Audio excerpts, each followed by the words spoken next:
অনলাইনে কিছু জিনিস অর্ডার করেছিলাম। অফিস থেকে ফিরে এসে দেখি জিনিসগুলি এসে গেছে। আমার চেয়ে মেয়ের উৎসাহই বেশি। দেখুন, এটা একটা আন্ডার ক্যাবিনেট লাইট। কিচেন ক্যাবিনেটের নিচে লাইটটা আটকাবো, তাহলে কিচেনটা দেখতে বেশ সুন্দর লাগবে, তাই না? আর এটা টেবিল রানার, বেশ অন্যরকম, দেখে ভীষণ পছন্দ হলো, তাই অর্ডার দিয়ে দিলাম।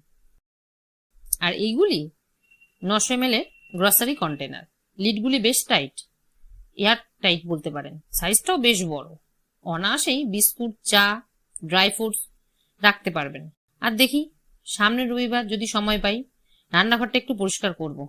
তারপর এই যেগুলো কিনেছি, এই জিনিসগুলি দিয়ে রান্নাঘরটা একটু সাজিয়ে গুছিয়ে নেব। সুন্দর সাজানো গোছানো রান্নাঘর কার না ভালো লাগে বলুন? সব মেয়েরই এটা স্বপ্ন। আর সবশেষে এই ছোট্ট টিউবটা দেখছেন, এটা মিনি সানস্ক্রিন। অফিসের ব্যাগে এটাকে অনায়াসে রাখা যাবে। আর সাইজটাও ছোট, তাই জায়গাও বেশি লাগবে না। আমার তো আনপ্যাকিং করা শেষ। এদিকে দেখুন আমার মেয়ের কাণ্ড। এমন পিড়ি দেখেছেন আপনারা কখনো? কি সুন্দর গ্রসারি কন্টেনারকে পিড়ির মতো করে সেটার উপরই বসে আছে। ও বসুক তাহলে, আমি রাতে রান্নাটা চট করে সেরে ফেলি।